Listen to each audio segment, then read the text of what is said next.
Head kuulajad ja vaatajad! Möödunud nädalat jäävad välispoliitilises dimensioonis ilmestama mitmed tähelepanuväärsed momendid, millel ma ei jõua seekordses kommentaaris piisava põhjalikkusega peatuda, ent mille juurde naasen kindlasti tulevastes kommentaarides. Siinkohal olgu peamised neist siiski põgusalt ära mainitud. Ilmselt kõige olulisem on peaminister Kristen Michali järjekordne kinnitus, et kui Prantsusmaa ja Suurbritannia juhitav niinimetatud tahtekoalitsioon otsustab oma väed Ukrainasse saata, siis ei jäta Eesti kaasa minemata. Ehk siis järjekordselt näeme, kuidas protsess Eesti sõtta viimiseks liigub samm-sammult edasi. Täpsemalt teadas Michal, et Eesti on valmis panustama Ukrainale julgeolekugarantiisid pakkuva tahtekoalitsiooni heidutusväkke kuni kompanii ehk kuni 250 kaitseväelase suuruse üksusega. Peame näitama, et suudame heade mõtete kõrval teha ka tegusid, lisas Michal, praktiseerides tavapärast loosunglikku tühikõnet. Meie kindlasti ei ole see riik, kes ütleb, et me oleme üksi isolatsioonis, me ei tegele selle rahu tagamisega. Kindlasti tegeleme. Kaalumisel on erinevad üksused, nii maa kui mere peal, aga see sõltub ikkagi täpselt sellest, milline selle missiooni planeerimise siis tulem on. Me oleme välja tulemas Iraagist, nii et lisandisest üksuse vaatest oleksime me valmis. Muidugi on muret tekitav, ent samas ka sümptomaatiline, et Michal räägib Eesti valmidusest saata kaitseväelased Ukrainasse enne kui Riigikogu on küsimust arutanudki, rääkimata vastava otsuse langetamisest.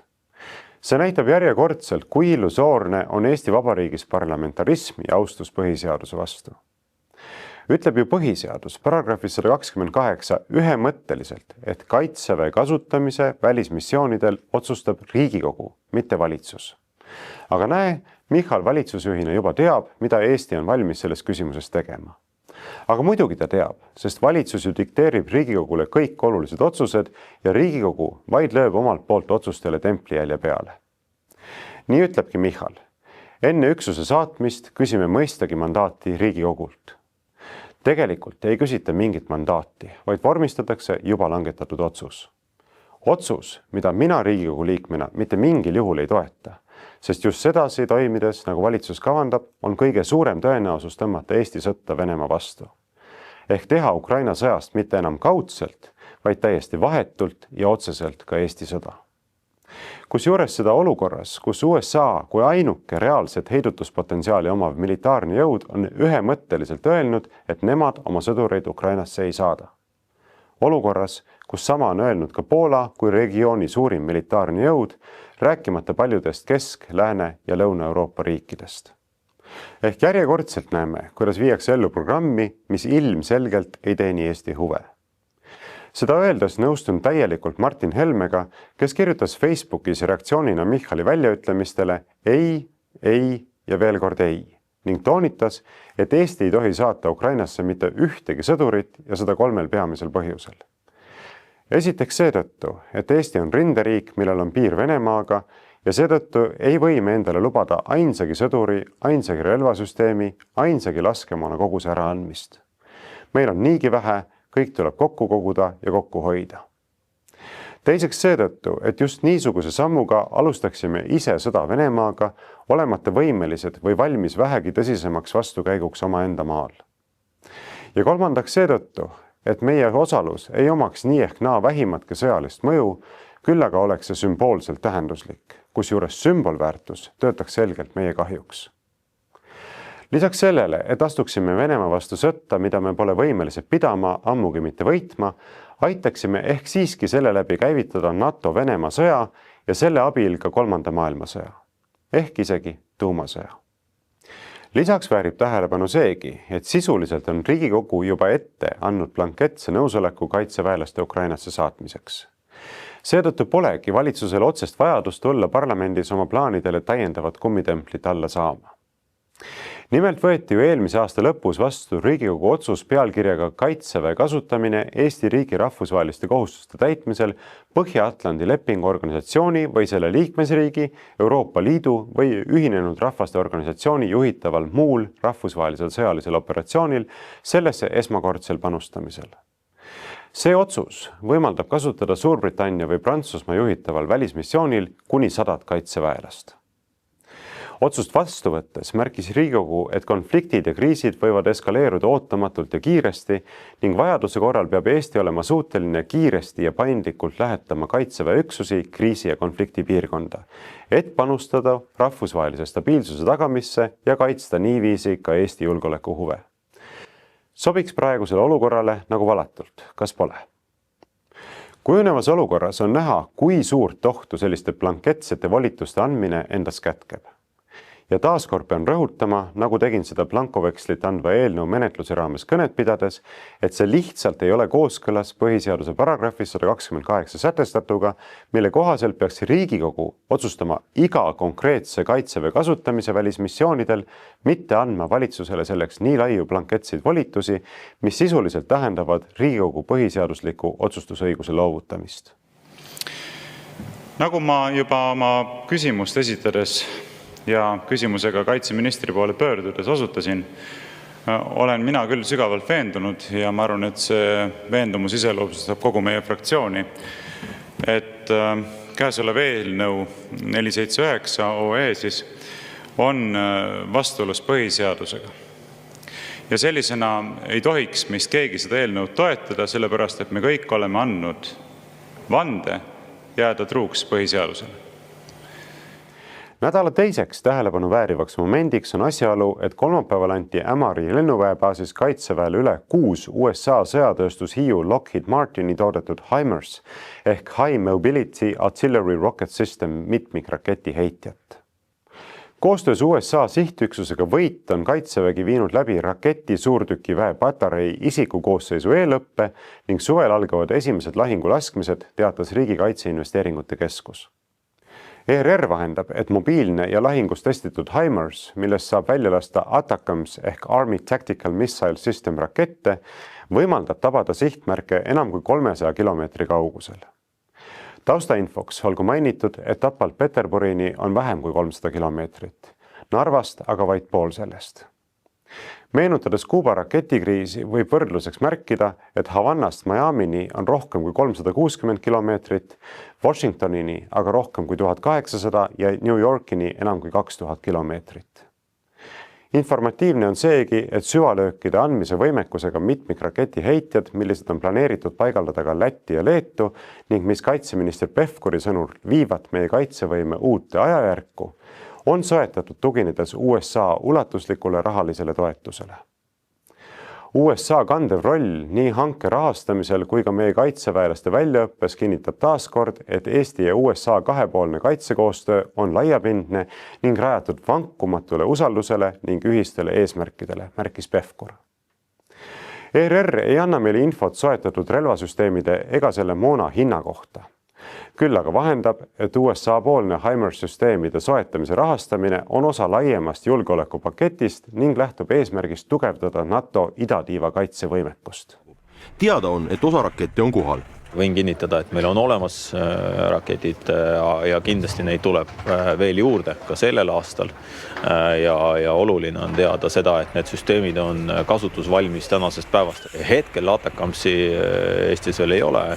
Millal ta täpselt saabub, selle jätan ka enda teada. USA HIMARS-i sihtüksus valmistas ette Eesti spetsialiste. USA 4 seadeldist jäävad siia ka nüüd, kui meie relvad on kohal. HIMARS-id hangivad ka Leedu ja Läti. Konteksti huvides väärib äramärkimist, et üldine USA julgeolekuabi erinevateks kaitseprojektideks Eestile kolmekordistus aastatel 2022–2024 võrreldes eelnenud 3 aastaga. Umbes $122 miljonilt 430 miljoni dollarini. Asjaolu, et Ukrainas on HIMARS raketisüsteemi kasutatud USA armee ulatuslikul kaasabil, et mitte öelda selle otsesel juhtimisel, tõstatab olulisi küsimusi ka Eesti kontekstis. Suurema sõja katalüsaatori ohtu on neis relvades nähtud seetõttu, et rakette ei lase välja mitte lihtsalt ukrainlased, vaid ameeriklased Ameerika pinnalt satelliitide abil, tuginedes luureandmetele sõjarindelt, kus ukrainlased edastavad täpseid sihtmärkide asukohti. Just sedasi peab USA Venemaa vastu sõda praktiliselt kaugjuhtimise teel ja nähtamatu kohaloleku abil. Olukord, kus jutt käib USA-st toodetud, olulises osas USA raha eest soetatud ja ulatuslikult USA osalusel opereeritavatest raketisüsteemidest, tõstatab muidugi põhimõttelise küsimuse, kelle raketisüsteemid ja millisel otstarbel meie territooriumile ikkagi paigaldatakse. Samuti küsimuse, millised võivad olla niisuguste sammudega kaasnevad, ent süsteemi poolt ootuspäraselt maha vaikitud tõsised julgeolekuriskid. Nädala kolmandaks oluliseks momendiks oli uudis, et kolmapäeval ehk Trumpi ametiaja 100. päeval allkirjastasid USA ja Ukraina pikalt kavandatud maavarade leppe, mille kohaselt loovad riigid fondi uute maavarade kaevandamise litsentside pealt teenitavate tulude jaotamiseks. Fondi rahastatakse 50% ulatuses tulust, mis teenitakse uutelt väljastatavatelt nafta- ja maagaasi kaevandamise litsentsidelt. Ehk juba algatatud projektide tulu fondi ei laeku. Kust ja mida kaevata, jääb Ukraina otsustada ning ka praegused Ukraina riigile kuuluvad energeetikaettevõtted jäävad riigi omandisse. Lepet sõlmides teadvustas Washington Kiievi soovi vältida leppes konflikte Ukraina sooviga liituda Euroopa Liiduga ning nüüd peab lepingu ratifitseerima ka Ukraina parlament. Mingite julgeolekugarantiide pakkumist lepingu tekst endiselt ei kätke. Ukraina peaminister Denis Šmihhali sõnul loobus aga Washington nõudmisest, et leppega peaks Ukraina tagasi maksma miljardeid dollareid abi, mis riigile on juba antud. Ukraina esimene asepeaminister ja majandusminister Julia Svõrõdenko teatas sotsiaalmeedias, et koos USA-ga loome fondi, mis meelitab meie riiki ülemaailmseid investeeringuid. Trump mainis aga, et maavarade leppe allkirjastamisest oli tal juttu ka Zelenskiga paavst Franciscuse matustel. Ja sel sündmusel toimunut vaatamegi nüüd veidi lähemalt. Teatavasti saadeti paavst Franciscus Vatikanis oma viimsele teekonnale möödunud laupäeval. Olgugi, et paavsti matuste näol peaks eelduslikult olema tegu teistpoolsusse vaatava hardushetkega, ei jäänud seegi sündmus ilmalikest ebaväärikustest puutumata. Stratkomi aparaat käivitati veel enne, kui matustele saabunud riigijuhid olid jõudnud pärast palvehetke paavsti sarga juures oma määratud kohtadele asuda. Rõhutati, et Vatikan oli matuste jaoks kehtestanud ranged riietumisreeglid ja meestel paluti kanda musta ülikonda. President Trumpi valik sinise ülikonna kasuks pälvis peavoolumeedias kiiresti laialdast kriitikat, kusjuures paljud isehakanud protokolli ja etiketi spetsialistid pidasid parema puudusel vajalikuks rünnata isegi USA lipumärki presidendi pintsaku revääril. Trumpi stiilivalikut kritiseeriti läänemeedias kui sobimatut ja protokolli reeglitega karjuvas vastuolus olevat, ometi ei olnud ta sugugi ainus sinise tooni valinud külaline. Mitmete teiste hulgas olid sinise kasuks otsustanud ka meedialemmikutest prints William ja ekspresident Biden. Ootuspäraselt nemad aga kriitilist tähelepanu ei pälvinud. Ja kui Ukraina president Vladimir Zelenski ilmus matustele mustades tööriietes ja matkasaabastega, tervitati teda Püha Peetruse väljakul sisse harjutatud kuuleka aplausiga, täheldamata mingeid protokolaarseid probleeme. Veelgi enam. Samal ajal, kui meedia tõstatas riietuskoodi küsimuse ja vaieldi Trumpi ülikonna tooni sobivuse üle, leiti kõrgema usujuhi ärasaatmisega samaaegselt kavandatud sõjasummiti korraldamine enam kui asjakohane olevat. Kuuldavasti soovis president Zelenski kohtumist kõigi niinimetatud võtmeriikide juhtidega, leppis aga viimaks kolmepoolse kohtumisega Prantsusmaa president Macroni ja president Trumpiga. Vähestest leitavatest videosalvestustest on siiski näha, et Trump blokeeris otsustavalt Macroni osalemise ja Püha Peetruse basiilikas kohtumiseks juba valmis pandud kolmas tool eemaldati. Ehk Macronile näidati päris konkreetselt koht kätte.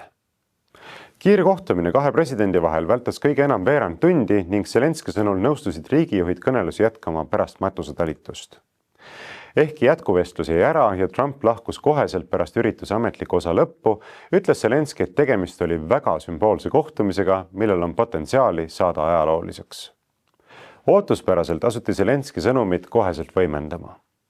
Näiteks tuntud prantsuse ajaloolane ja esseist Jean-François Colossimo nimetas kohtumist koguni ajaloolise tähtsusega, tõeliselt murranguliseks sündmuseks.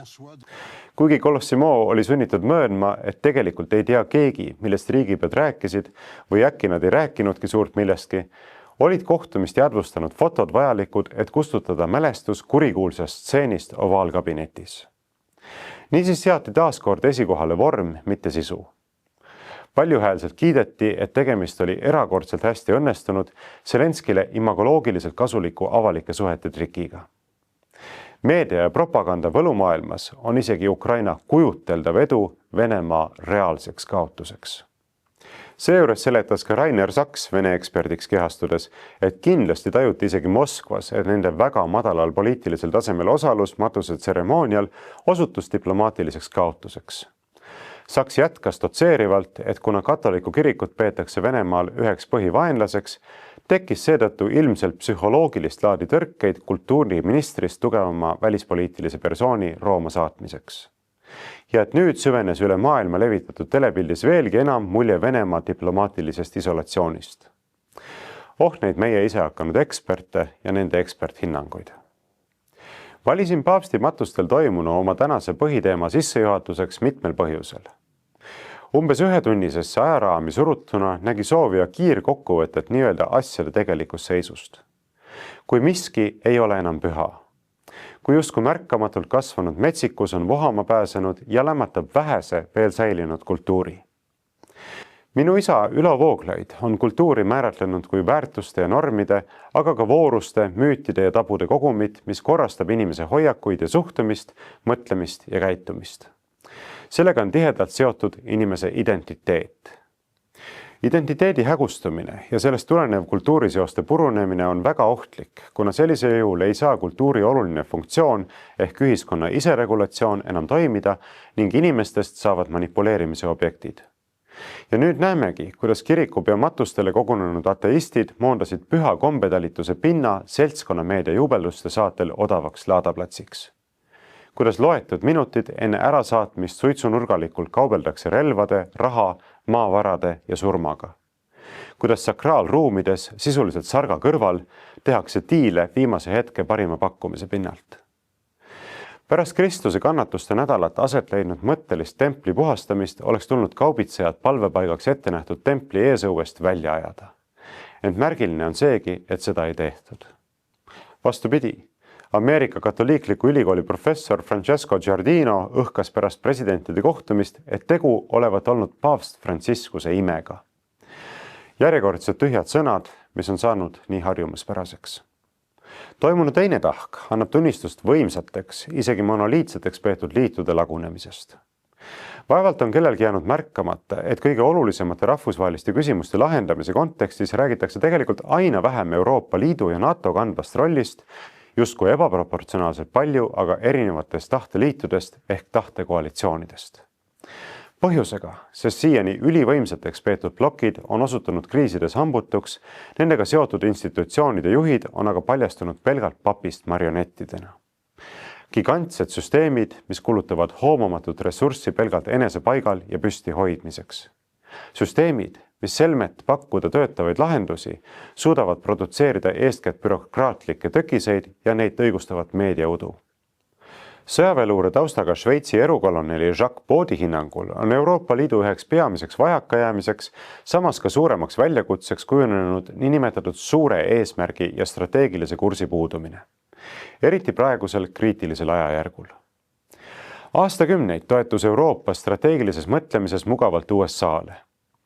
Aja jooksul on aga aina enam saanud selgeks, et USA prioriteedid on nihkunud ja niinimetatud poliitilise lääne ühisosa on kahanemas.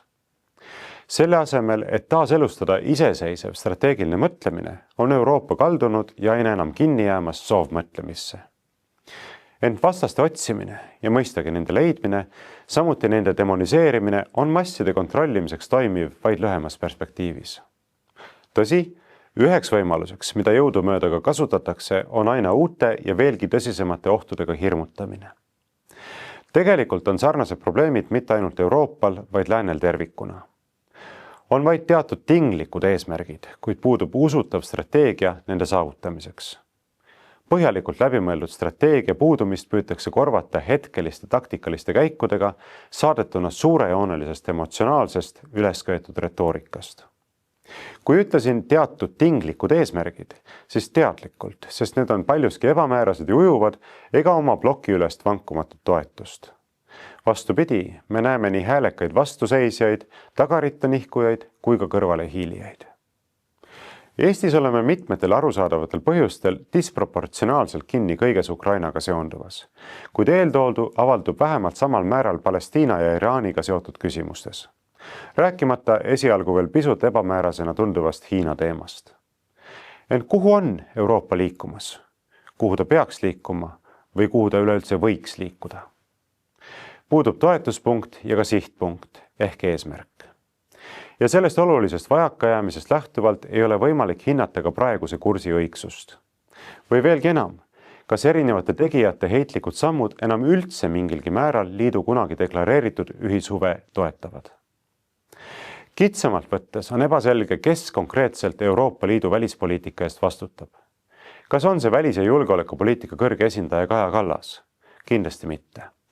Keskmisest teravama pilguga poliitikavaatajale peaks see juba ammu selge olema. Sellele on piisavalt selge vastus andnud ainuüksi Euroopast lähtuvad katsed lahendada Ukraina konflikti, aga mitte ainult. Euroopa Liidu institutsioonid, komisjoni president ning läbi ja lõhki eestlasest esidiplomaat istuvad kaugelt nähtavalt tagaistmel. Rooli ja pedaalidega toimetavad peamiselt Pariis ja London, kusjuures viimane, olles liidust lahkunud, etendab kord abstraktsete Euroopa väärtuste, kord NATO eestkõnelejat. Siis hoopiski suveräänset ja rippumatut riiki, aga ühisnimetajaks jääb rohkemal või vähemal määral ikkagi sekkumine kontinentaal-Euroopa poliitikasse. On äärmiselt oluline mõista, et Londoni ja Pariisi poolt veetavad niinimetatud tahteliste koalitsioonid on oma iseloomult lõhestavad ja demonstreerivad mitte ainult Euroopa Liidu, vaid ka NATO ebaolulisust. Mingis mõttes võiks isegi öelda, et kui üldse keegi teeb Putini tööd, siis on need Macron ja Starmer. Neil kahel on kõnealuste liitude füüsilisel fragmenteerimisel ja maine devalveerimisel tõepoolest hindamatud teened. Olukorras, kus eurofunktsionäärid tunnevad end olevat tõrjutud kaalukate otsuste langetamise ja elluviimise perifeeriasse, peaks olema eriti ettevaatlikuks tegev nende aina suurenev ambitsioon koondada enda kätte praegusest veelgi enam võimu. Ehkki Euroopa julgeoleku eest on vastutanud NATO ja Euroopa Liit kutsuti mäletatavasti ellu mitte kaitse, vaid majandusliiduna, on meie välis- ja julgeolekupoliitika moodustanud traditsiooniliselt ühe toimiva terviku. Siiski algas NATO langus ja marginaliseerumine juba Nõukogude Liidu lagunemisest. Pärast külma sõja lõppu ei olnud Põhja-Atlandi lepingu organisatsioonil enam reaalselt vähegi sisukat rolli. Poliitikuid ja ametnikke valdas hirm, et üks kaasaegse ajaloo edukamaid sõjalisi struktuure võib muutuda ebaoluliseks. Kuna ilma Nõukogude Liidu esitatava väljakutseta oli pea võimatu valijatele kõrgeid kaitsekulutusi õigustada, tuli leida kiirelt lahendus. USA süvariiklik Rand Corporation jõudis oma analüüsides järeldusele, et ellujäämiseks peab NATO hakkama osalema niinimetatud rahuvalveoperatsioonides väljaspool oma piire. Uueks mootoks sai piirkonnast väljas või ärist väljas, ehk out of area or out of business. Tänaseks on selgunud, et märkimisväärselt suur osa liikmesriikide kaitsekulutustest voolas USA sõjatööstuskompleksi juhatusel aastakümnetega lihtsalt kõrbeliiva. Aga seda vaid piltlikult, sest reaalselt toitis Euroopa maksumaksja meeletute rahasummadega USA sõjatööstust. Alates Ukraina sõja algusest näib kõik olevat pea peale pööratud. NATO peasekretär Mark Rutte on läbinisti karikatuurne tegelane, Euroopa Liidust oleks aga saanud nagu hiiglaslik sõja- ja propagandaministeerium. Diplomaatia on varjusurmas täielikult peatunud. Liidu siiani enam-vähem holistilisena käsitletav välis- ja majanduspoliitika on taandatud sisuliselt ühele küsimusele.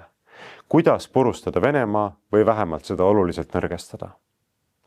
Retoorikas püütakse küll jätta muljet Ukraina tugevdamisest, aga tegelikkuses, rõhutan, tegelikkuses viivad kõik välise toetusena presenteeritud sammud abistatava jätkuva nõrgestamiseni. Ehk sõda muudkui pikendatakse väidetavalt selleks, et aidata Ukraina võidule, reaalselt leiab aga Ukraina end iga mööduva päevaga üha sügavamast august, kaotades aina enam elusid, territooriumi ja ühiskonna elujõudu. Mõistuspärane ja faktidel tuginev olukorra hinnang on tülikana kõrvale heidetud, selle vajadusel osutajad aga Kremli käsilasteks tembeldatud. Viletsa, läbiplaneerimata diplomaatia varjus püütakse toimimas hoida üht lähiajaloo suurimat rahade kantimise operatsiooni. Jah, niinimetatud rohepöördega paralleelselt ellu viidavad järjekordset hiiglaslikku rahade kantimise operatsiooni. Muidugi on saanud selgeks ka see, et Kaja Kallasele pandud lootused pole täitunud. Euroliidu välis- ja julgeolekupoliitika kõrge esindaja positsioonilt jätkab ta šabloonselt lihtsustatud Vene kaardi mängimist. Vajaliku laiema pildi hoomamine käib talle ka suure kaarega üle võimete. Oskamata arvestada teiste nii-öelda mängijatega ja tundmata kaadritaguseid jõujooni on ta vaid loetud kuudega suutnud tekitada liidu sees korraliku segaduse ja ühtlasi rikkuda põhjalikult ka suhted USA-ga. Temalegi võiks Moskva annetada mingi soliidsema medali. Niisiis, nõnda nagu on ujuv ja ajas muutuva tähendusega rahu Ukraina tingimustel, puudub selgelt ja üheselt sõnastatud eesmärk ka Euroopal. Maailmapoliitika raskekaalu moodustavad USA, Hiina ja Venemaa. Euroopa Liit on siin tegija vaid oma sisepublikule suunatud propaganda raames. Ja mida aeg edasi, seda ebausutavamaks või koguni grotesksemaks see näitemäng muutub. Eelnevalt nimetatud suurel kolmikul on kõigil oma väga selged välis- ja julgeolekupoliitilised huvid ning nendest lähtuvad strateegiad. Euroliidul aga õõnes üdini mitte tõsiselt võetav retoorika. Liit nõuab endale kohta laua taga, kuid tal puuduvad jõuhoovad ja tegelikult pole tal ka midagi sisulist öelda ega pakkuda. Tegutsetakse justkui lähtudes veendumusest, et ajaloolise mõju eest peaks siiani omatama privilegeeritud staatust. Aga teisi selle enesesisendusega ei veena. Positsioonid Hiinas, Aasias, Lähis-Idas ja Aafrikas on paljuski kaotatud ning puudub igasugune nähtav strateegia nende küsimustega tegelemiseks. Impotentset abitust ilmestab hästi Euroopa Liidu valmidus hakata Süüria sanktsioone tühistama, kui riigi uued juhid lubavad astuda samme vähemusi kaitsva ja kaasava valitsuse moodustamiseks. Tänavatel massihukkamisi korraldanud ja päid lõiganud Al-Qaida mõrtsukatele lubati humanitaar- ja julgeolekuprobleemide lahendamiseks taas miljardeid. See on vaid üks näide, kuid ei ole raske arvata, kelle või millena näib Euroopa Liit maailmas tõelist kaalu omavate tegijate silmis. Lihtsalt öeldes, ta on objekt, mitte subjekt. Sedasi jõuame taas Ukraina konflikti reguleerimiseni, mis tegelikult on vaid teatud persoonide isiklikest ambitsioonidest kantud edevusteater ehk moodsamas keeles egotripp. Euroopa Parlamendi prantslasest liikme Thierry Mariani sõnul on president Macroni ja peaminister Starmeri käitumises äratuntavad ühisjooned. Mõlemad on koduriikides äärmiselt ebapopulaarsed. Ja mõlema jaoks on selline diplomaatiaga seotud tsirkus katse nii-öelda pildil püsides oma populaarsus suurendada. Kui võtta näiteks Prantsusmaa, siis riik on poliitilise kriisi äärel. Kuuldavasti mängib Macron taas mõttega korraldada ennetähtaegsed parlamendivalimised, kuigi tõenäoliselt see ainult halvendaks tema olukorda. Ta tegi seda juba 2024. aasta juunis ja valitsuskriisis vahetati 6 kuu jooksul 3 korda peaministrit. Teisalt oleks praegu justkui soodne olukord tekkimas. Macroni madal reiting tõusis märtsis 7 punkti võrra, ulatudes 31%-ni ja seda seostatakse otseselt tema suurenenud aktiivsusega välispoliitikas. Peamiselt ikka Ukraina ja niinimetatud tahteliste koalitsioon. Vaatamata rabelemisele jääb Macroni populaarsus ikkagi konkurentidele alla, sest temast eespool asuvad nii rahvusliku kogu noor staar Jordan Bardella kui ka hiljuti kohtus süüdi mõistetud Marine Le Pen. Valitsuse tööga on rahul vaid 24% prantslastest. Tervelt 44% kodanikest tunnevad suuremat muret oma sissetulekute pärast. 39%-ga on teisel kohal pensionide ja tervishoiu küsimused. Rahvusvahelised probleemid, sealjuures Ukraina, jäävad tegelikult kaugele tahaplaanile. See on oluline vaid 28% vastanutest. Olukord riigis pole viimase aastaga sugugi paremuse poole pööranud. Nurinat ja kasvavat ärevust tekitavad õiguskaitsesüsteem, haridus, tervishoid ja migrantide poolt toime pandud vägivald. Jätkuvad tõsised probleemid majandusega. Järgmises eelarves kärbitakse taas sotsiaalkulutusi, Macron soovib aga veelgi jõulisemalt suunata oma tähelepanu kuhu? Eks ikka välispoliitikale, ehk Ukrainale ja tahteliste koalitsioonile. Samas on mitmed analüütikud omaks võtmas seisukohta, et välisohtude dramatiseerimine, mida ekspluateeriti eelmistel valimistel ja mille järele oli toona suur nõudlus, ei pruugi enam toimida. Aga mõelgem kõige eelneva kontekstis, kas ei näeme siin huvitavat kokkulangevust Eesti viimaste aastate poliitikaga? Meie ühiskondlik potentsiaal on ju tegelikult märkimisväärne, kuid seda ei soovita rakendada. Veelgi hullem, näib, et seda lämmatatakse ja suretatakse süstemaatiliselt. Riiklikult omaks võetud narratiiv nii-öelda kestvast kahanemisest ei saa arusaadavalt tekitada optimismi tuleviku ees. Kui lääne eliidid tõesti arvavad, et algaval ajastul on Euroopa tsivilisatsioon sattunud eksistentsiaalsesse ohtu, siis ilma kõrgemate tähenduslike eesmärkideta ei ole võimalik motiveerida inimesi seda kaitsma. Võib ju suunata sõjatööstusesse kogu maksu- ja laenuraha, aga ainult rahaga riiki ei kaitse. Selleks on vaja ka inimesi. Meie aga oleme aina süveneval hääbumiskursil, kusjuures numbrid räägivad siin väga selget keelt. Nimelt nagu hiljuti avaldatud masendavast statistikast nähtub, on sündide arv Eestis langenud kogu registreeritud ajaloo madalaimale tasemele. Kui nõukogude aja lõpus sündis Eestis aastas rohkem kui 25 000 last, siis nüüdseks oleme kukkunud allapoole 10 000 sünni piiri. Ja langus jätkub. Ei tohiks olla raske mõista, mida see räägib meie rahva elujõu ja selle hääbumise kohta. Pilt on tõepoolest enam kui sünge. Ja seda enam, et valitsuse silmis ei pälvi demograafiline probleem mitte mingit tähelepanu.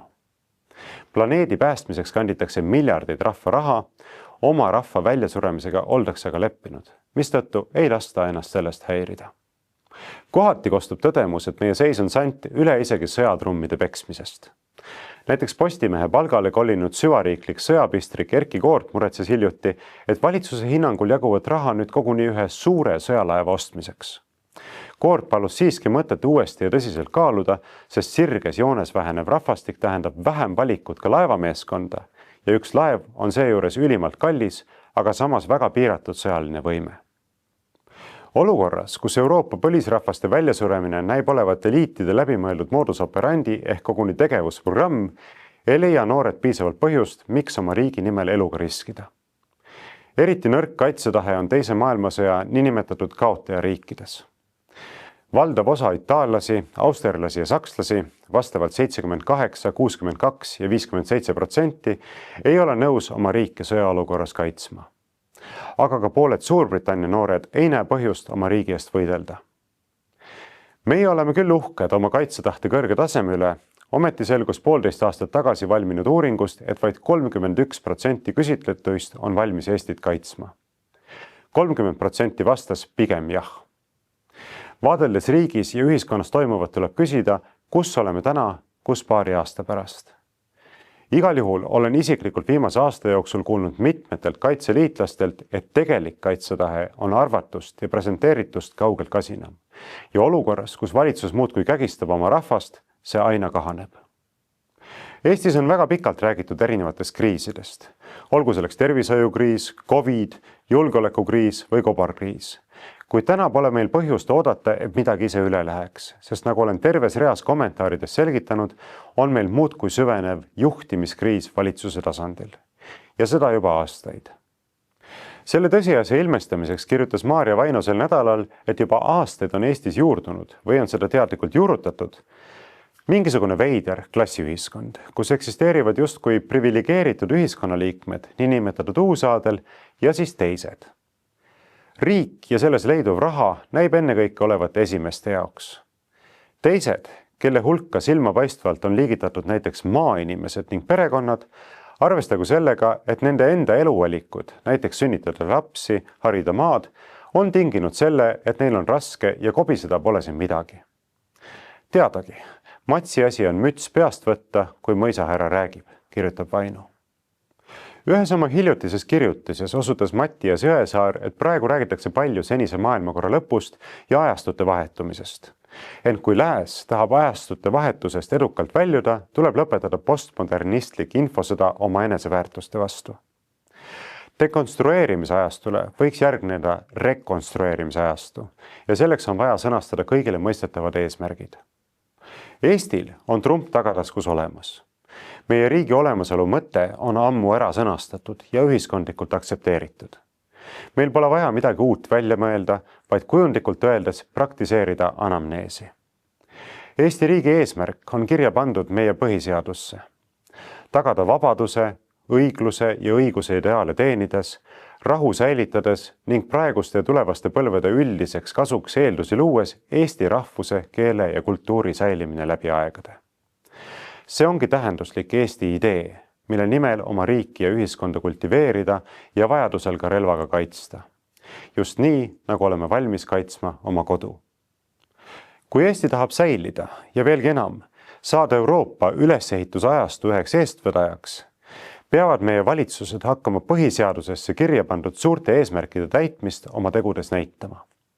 Ja loosungiks ei peaks olema mitte Eesti Vabariigi territooriumi kaitsmine esimesest meetrist alates, vaid Eesti rahva kaitsmine esimesest lapsest alates. See võib kõlada lihtsalt, aga eks kõige suuremad ja olulisemad tõed olegi olemuslikult lihtsad.